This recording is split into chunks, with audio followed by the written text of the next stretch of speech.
The story begins with some young boys who were riding their bikes in the forest. Suddenly, they saw an old truck on the way. They slowly moved towards the truck, but they didn't know how much danger was hidden in this truck.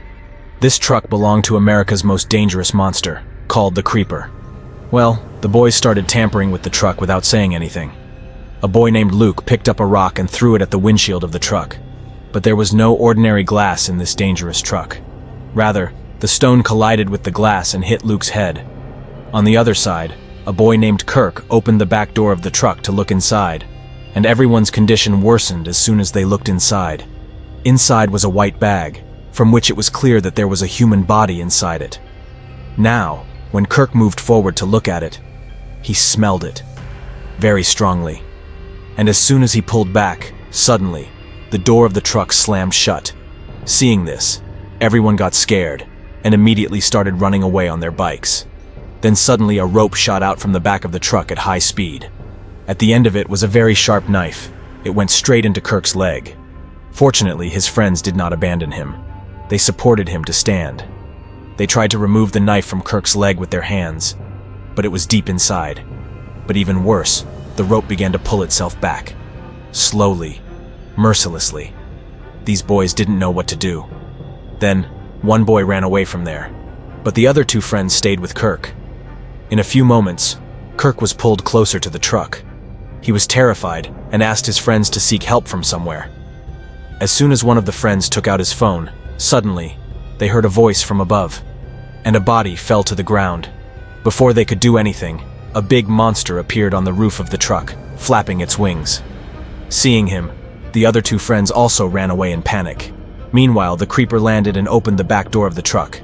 Then, he raised his hand, and suddenly, a spear appeared in his hand.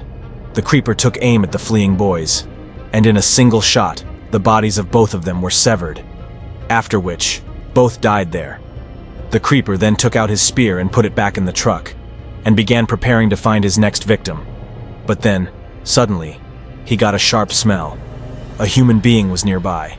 It was Kirk's fourth friend who had already run away. The Creeper detected him with his heightened sense of smell, and killed him too. Then we find out that this Creeper wakes up after 23 years, and hunts humans for a full 23 days. Well, shortly after that, the police found the Creeper's truck and opened the back door, where they found several dead bodies. The rotting bodies and bones of how many people were lying in this rickety truck. The blood of the officers dried up after seeing them. Then, an officer put his hand inside for further investigation. Suddenly, the door slammed shut, cutting off the officer's arm. No one would have thought that this winged truck would have so many traps hidden inside. Traps that prevented them from even taking the bodies out. And Sheriff David was quite surprised to see all this. At the same time, police vehicles arrived, and they found out that the government had formed a special team to catch the Creeper. The leader of this team was Captain Dan. Meanwhile, Dan and David were discussing the case, and the rest of the officers were busy opening the door of the truck. Then, suddenly a knife rope shot out from the truck, attacking quickly. Dan narrowly avoided it. Seeing this terrifying scene, everyone was very scared, and no one dared to go near this truck. Then, after a while, David took Dan aside and told him that the Creeper had killed 3 officers and several other people so far. Then, some officers informed them that the Creeper's truck had been towed. Dan was furious upon hearing this because he knew the Creeper would get his truck back no matter what. This meant that the tow truck driver's life was in danger. They immediately spoke to Officer Dana and driver Frank, but by then, the Creeper had reached the truck with his axe. With a single blow, he broke the chains. So, Frank immediately stopped his truck. He saw that the Creeper's truck was behind them. Dana and Frank walked over and saw the Creeper standing on top of the truck, staring at them. Then they realized that this truck could drive itself without a driver. Now the Creeper had reclaimed his truck, so he left them, laughing, without harming them. Both of them thought their lives had been spared. But after some time, the Creeper's truck started coming back. At that moment, Frank was extremely scared. The truck stopped a short distance away, but the Creeper was nowhere to be seen. Dana and Frank looked around when, suddenly, the Creeper jumped on top of Frank. Dana immediately aimed her gun at him, but the Creeper saw it and pointed his spear, from which she understood that nothing would harm the Creeper with this gun. Now, the Creeper lifted Frank before her eyes, and she couldn't do anything but stand silently. Soon, Dan and David arrived and found Dana in the driver's seat. Then, the next morning, we see a crow sitting outside a house. An old woman came out of the house and looked at a tree. Then, a man called her with a hand gesture. The woman's name was Galen, and she was quite sad to see this man. In fact, it was not a human being, but the soul of his dead son. Actually, 23 years ago, when the creeper came, this boy saw the creeper abducting a man. He immediately got out of the car and started looking for him. Then, suddenly, a hand, cut from the sky, appeared in front of him. It was none other than the creeper's hand, and it was still moving, even after the cut. Now he picked up that hand and brought it home with him. He buried the hand under the tree in front of his house. Now, 23 years later, the creeper was back again, and the boy knew the creeper would come to take his severed hand. So, he told his mother to leave town with her niece, Addison. Otherwise, they would be the creeper's next victims. The next day, Addison went to the store to get fodder for her horse, but they already had a lot of hay left. So the shopkeeper refused to give her any fodder. Now, Addison was depressed and went back to her house. So, the shopkeeper's son, Buddy, took pity on her. Buddy had a crush on Addison for a long time, so he decided to help her himself. He brought enough fodder for Addison's horse without his father's permission. Addison was a little embarrassed by this, but she took the fodder. She promised Buddy that she would return all his money soon. Buddy then went with Addison to feed the horses. On the way, he saw the horses running away in fear.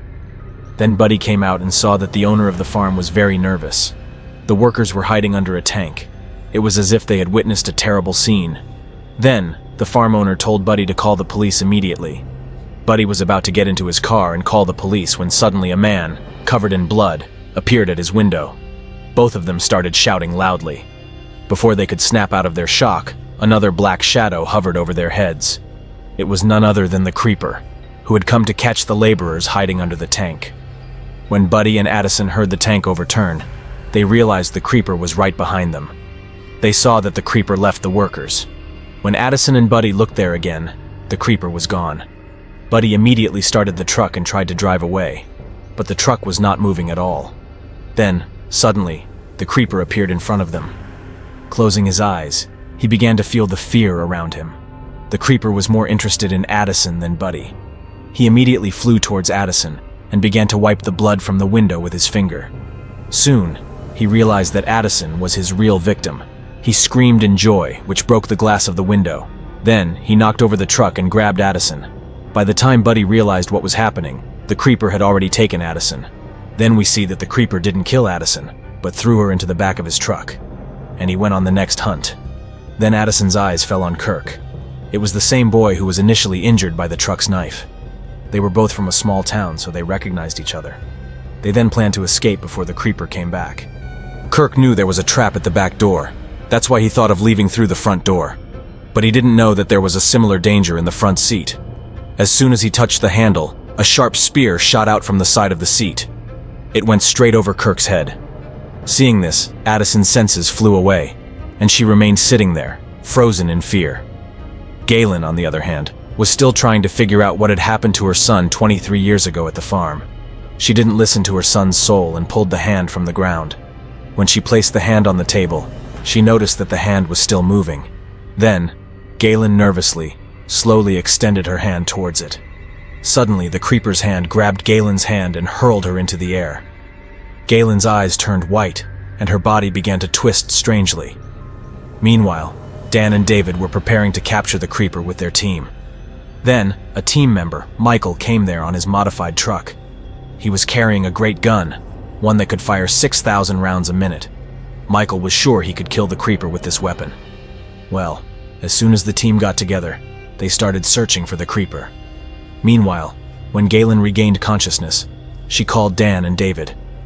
Actually, when Galen touched the creeper's hand, she saw the true story of the creeper. She understood who the creeper was and how he came to be in this form. But Galen said she couldn't tell Dan and David the truth. And they didn't put too much pressure on Galen either. Now Dan himself wanted to know the creeper's secret, so he decided to touch the creeper's hand. David tried hard to stop him, but to no avail. Suddenly, the creeper's hand grabbed Dan's hand, and he fainted on the spot. The team immediately took him down, and his eyes turned white as he fell to the ground. His body began to twist strangely. When Dan regained consciousness sometime later, He was very nervous. Dan was completely silent when David asked him what he saw. Meanwhile, Michael received news of an overturned vehicle on Highway 9. So he understood that it must be the creeper's work. Hearing this, Dan decides to work on his plan to eliminate the creeper. This time, Michael went ahead, while Dan and David followed behind to find the creeper. Soon they spotted a creeper truck on Highway 9. David then angrily shot the truck's tire, but the tires were bulletproof. His bullets ricocheted off the tires and hit his own car. Frustrated, David fired at the truck again, but the same thing happened. Suddenly, the creeper threw a bomb at them from the truck. Dan quickly turned the car just in time to save them. But this bomb had a tracking system and began following them again. David thought fast and shot at the bomb, which exploded mid-air. Just then, Michael approached from the other side, armed with his special gun, ready to take down the creeper. Dan panicked. He immediately radioed Michael. "Don't fire! The bullets will bounce back and hit us." But Michael didn't hear him. He pulled the trigger anyway. The bullet struck the truck, ricocheted, and hit them instead. Tragically, both Michael and the driver were killed. Another bomb flew toward Dan and David. This time they couldn't escape. The explosion overturned their car, but miraculously, they survived. Soon, the creeper arrived with his truck, honking the horn continuously to torment them. David grabbed his rifle, determined to face the creeper one-on-one. Dan followed, urging him to calm down. "If the creeper senses your fear, we won't survive today." Dan then noticed Michael's special gun in the wreckage. He rushed to it and aimed. Meanwhile, the creeper advanced toward David with his axe. David fired a shot, but the creeper blocked it with his axe. Another shot knocked the creeper's hat off, enraging him. As David prepared to fire again, the creeper attacked, jamming the rifle with his weapon. Now David had only a handgun left. The creeper lunged at David, but Dan distracted the creeper, holding Michael's gun. The creeper turned toward him instead. However, the gun jammed. The creeper flew into the air, axe raised, ready to strike. Dan, with great difficulty, managed to fire. Bullets rained on the creeper, but they barely slowed him down. Seizing the moment, the creeper attacked, and from a distance, David watched in horror as the creeper decapitated Dan with his axe. With no other option, David fled. As night fell, Galen prepared for the inevitable. She armed herself, ready to fight, when she saw car lights outside. Thinking it was the creeper, she opened the door cautiously. But it was Buddy, who revealed that her granddaughter Addison had been taken by the creeper. Meanwhile, trapped in the truck, Addison heard noises outside. She quickly hid under a white sheet, pretending to be dead. But the creeper uncovered her and grabbed her. As he prepared to eat, Addison cleverly activated a trap in the seat. A spear shot through the creeper's head, blinding one of his eyes. Addison freed herself and escaped the truck, running as fast as she could. The creeper chased her but stumbled. Dan's earlier attack had clipped his wings. Despite this, the creeper hurled his spear at Addison, but she tripped over a rock just in time, avoiding the deadly strike. Finally, as the creeper closed in, a truck came out of nowhere and struck him, saving Addison's life. She didn't look back and kept running. For the first time, the creeper, who terrorized so many, felt helpless. Enraged, he took out his fury on the truck driver, killing him. The creeper then returned to retrieve his severed hand from Addison's house. He found it with a mocking message left by Galen. "I know who you are." Infuriated, the creeper crushed his own hand. With only 23 days left before his 23-year slumber, he decided to bide his time, targeting larger prey. Meanwhile, Addison reunited with Buddy and her grandmother. They hugged tightly, expressing their relief and love. Hope you enjoyed this story. Don't forget to subscribe for more exciting recaps.